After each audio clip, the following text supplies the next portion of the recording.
Good afternoon po, Ma'am Steph. Ako po si Hero James J. Gripalda from 11 Amazon.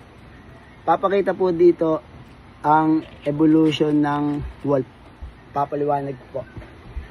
In our work, we show the evolution of wolves that acquire wings because of the environment they grew up or develop. And that in some cases, they are predators, so they use their wings to save themselves. In addition to saving themselves, they can also catch prey using their wings.